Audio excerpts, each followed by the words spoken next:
Hello. The Synthstrom Deluge is a remarkable machine. It's possibly one of my favorite pieces of musical equipment I have ever owned, ever used for that matter. And right out of the box, I think it's really accessible, varied. You can create a ton of good sounding things using just the presets. The built-in sequencer is astounding, and the recording capabilities are just really good. You can do a lot of really fun stuff and have a ton of fun with it. However, I feel taking it from basic to the next level requires a bit of knowledge, some shortcuts, some features are not as intuitive maybe as I would have liked for them to be. There are a couple of things that are really good to know. So I keep coming back to a handful of feature sets in my workflow that I really think brings a lot of value. And I was thinking, if I keep forgetting these things, maybe I should create a video where I remind myself. But also maybe, I could hopefully help someone else who maybe you forget them a lot too. So that's what this video is all about. I'm gonna move beyond just the presets, the built-in features, and show how you can make this machine your own by creating a custom drum set, by looking at multisamples, and by looking at some of the effects that I've found really useful. In front of me, I have, there we go, everything's plugged in. We have the Akai Rhythm Wolf, which is an analog drum machine. Can't hear anything because it's not switched on, but it is plugged into an effect pedal called Tape T by a company called Esi and Aka. I might be mispronouncing that, I don't really know. This is a distortion, delay, crackle and pop machine. I think it's really fun for just making things sound a little bit grittier. But I also believe that this is discontinued. But yeah, it's got a lot of knobs on it. I don't really know what the knobs do, but they seem to interact with each other. So it's fun to tweak them around. The Tape T is fed into the Fairfield Circuitry Shallow Water. This is possibly my favorite effects pedal. I haven't tried that many, but this one is just amazing. It makes everything sound like it's recorded on an old dusty tape, and you can just instantly add this amazing vintage vibe to whatever you plug into it. And then that, of course, is routed into the line-in of the Synthstrom Audible Deluge. So I'm just going to switch this on, and hopefully that wasn't too loud. And where we start is with a slight hum maybe. No, it's not too bad. We start with this synth preset number 0, which we're not going to use. So let's go into the song mode first of all, and then by pressing anywhere on this line here, and then this black data entry knob. That turns this into an audio track instead of the synth or kit or MIDI or CD. So now we have the right kind of setup for processing these sounds. Let's see if we can set the input by pressing learn input and the channel. Left, that's right, but we want the monitoring dot. There we go. Now we can hear whatever is fed into it. If I turn this up and hit some of the drum pads, we can start to hear. Oh, it's not too bad. Okay. So I tweaked this already. It sounds just fine for my liking. It's not super fancy, but it works. It sounds different from just what the drum machine sounds like in its own right, which is exactly what we're after. So now we're going to go in, click anywhere else, and create a new track. So anywhere on the second line. And now we're going to hit Shift and Kit. It says New, and we're not going to use the browse function, so we're just going to hit back. That means we have just one kit instrument, and it doesn't make any sound.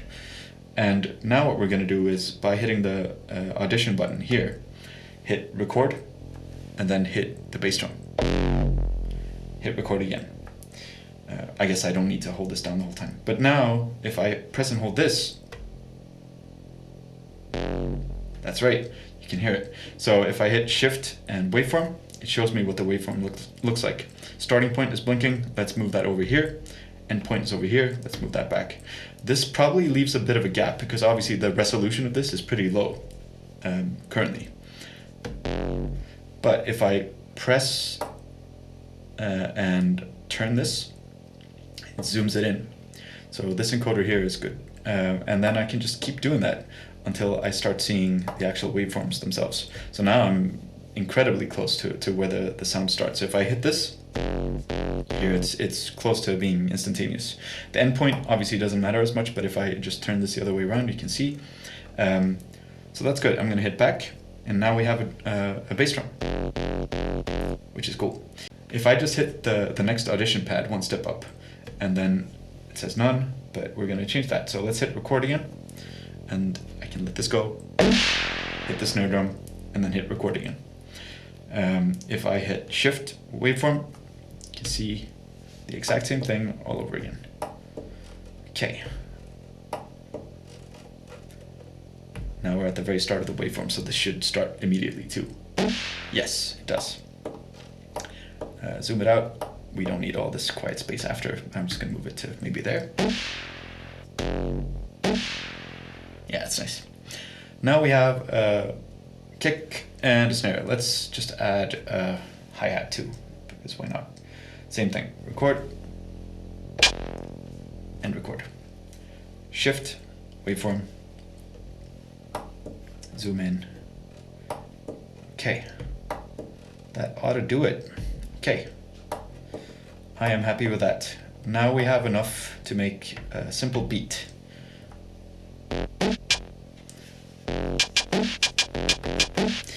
These sounds are very short. We can change that by just hitting the attack and release and dialing the release up a little. And do that for all of them. I guess we can do it by affecting the entire track too. And now that we have this, I like to add a little bit of delay. I'm gonna dial this down. Actually, I'm gonna unplug this. Sorry if it's loud. And I'm gonna go back out into the song mode, and by pressing learn input here, I'm gonna remove the monitoring, because when you remove whatever's plugged into the line in, the built-in microphone starts taking precedence. So if that's set to monitor, you can hear any sounds I make over here, which we don't want. So that's good. Let's go back. In the kit track, we're gonna add some delay. And if I hit press down the golden encoder, it moves between normal and ping pong.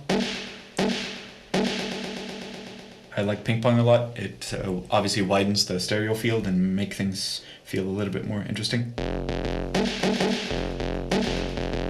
Okay, that's cool. Let's go back to the song mode. And now what we're gonna do, this is gonna be fun. Let's click here. Now we open up a preset synth. Let's hit shift synth, takes us to a new synth, and then shift browse, bottom to top. Yep, that's the only possible selection, so why not? And we're in my resample folder. We don't want to be there. So let's go back into here is where I keep my samples, my multi-samples. So previously I ejected the SD card, put it in my computer. On my computer, I just transferred over a folder that I found online with multi-samples from a Krumar string machine, which is this like 80s, beautiful Italian synthesizer. I'll leave a link, but thank you to the person who made that sample pack. I suppose you can make your own sample packs too by sampling old instruments in a sort of chromatic fashion and then having individual samples in a folder. Back to where we were. We just hit the bottom to top and then went back to the root folder, and then I scrolled until I hit my Krumar strings. On the folder itself, I'm gonna press and hold this encoder. And then it says multi. Multi sounds good to me, so I'm gonna hit it again. That is also the only possible selection. And now when this is selected, it says F2, but we don't need to worry about that. We can just hit back, undo. And now if I go into this, the piano mode or whatever, piano roll, you can hear the glorious sounds of string machines in 70s Italy, I guess. Same thing applies here. I want to change the release, so it goes from to, which is much nicer. I'm gonna add some reverb, by clicking down the reverb encoder, it cycles between small, medium, and large. We want large. That's great. Yeah, it's always a good idea to click through these. You can cycle between choruses and phaser and flanger. I'm not entirely sure what it's called. But anyway, now we have an instrument that sounds cool. One more thing that we want to add is some sidechain. So if I dial up the sidechain pretty high, that should start ducking the sound from a kit track. So if I add another kit track, I'm just going to use here and add a kit. I'm just going to use the preset 0, which I think is like an 808 style. If I press play, that's great. But if I don't want to listen to the actual like kick sounds themselves, I can press and hold 1 and turn this scrolling sideways encoder, dial it all the way down to 0. By doing so, it sets the volume to imperceptible, I guess, very, very quiet. And then I think by dialing this encoder, you can change the probability and when the sound is played, but I'm just going to leave it at 100% for now. If I go back to the song mode, by playing the string machine now with the sidechain set up so high, that's going to duck any signal from the 4 on the floor kicks that we just added, even though they're quiet. So if I hit play, you can hear nothing, but it's running in the background. So if I play chord now,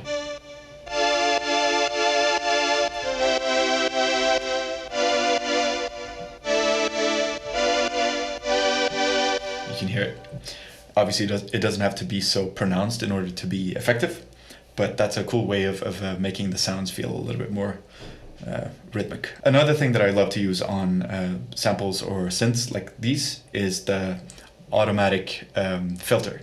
So a simple way of doing that is imagining the cutoff frequency over here. So if I play this and dial this down, that is sort of the effect we want. So we can just tie that filter to the LFO by hitting Shift, frequency right here. And first of all, we need to set it to something. So let's set it to, I don't know, 30, sure. And then Shift again while this is still blinking and tie it to the LFO1. And then we're gonna dial up the intensity to, I don't know, 15, sure. I think that ought to do it. And if I play something now, you can hear it pretty clearly. But that's way too fast, like too intense and too much going on. So if I hit Shift and then LFO1 rate down here, I can turn this down from 30 to something like, I don't know, 10 probably, pretty good. Back on do, and if I do it again, it should sound a lot more pleasing.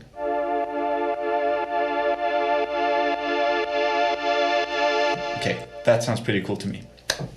Okay, now we have the custom drum kit, the string machine multi-sample, and we have the 4 on the floor for the sidechain. One more thing I wanted to show is slicing, because that's a really useful feature and so much fun. So a new track, new audio track, that sounds good. Let's make sure that the input to this audio track is set to, there we go. Now I'm just gonna record some sound, some humming, some clapping, why not? And I'll hit record, and then I'll hit play.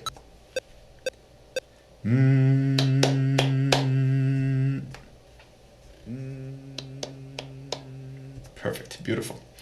If I hit Shift, resample, play, and then the record button again, now we have a resampled version of this, so it's in my resample folder, another individual recording. We don't need this last track anymore, so I'm just gonna press anywhere on the track and save delete, and that deletes it. I want to create a new kit, Shift, kit, new. And already it takes me automatically to my last resample. So if I just press and hold this encoder, it goes from all to slice. We want slice. You can select the number of slices. I think 16 is a good number because it's double what we have here. So imagine another 8 rows up here, which is granular enough where you can start to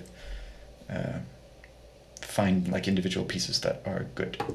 Okay, So now that humming and clapping sample should be split up into 16 slices running from there to there.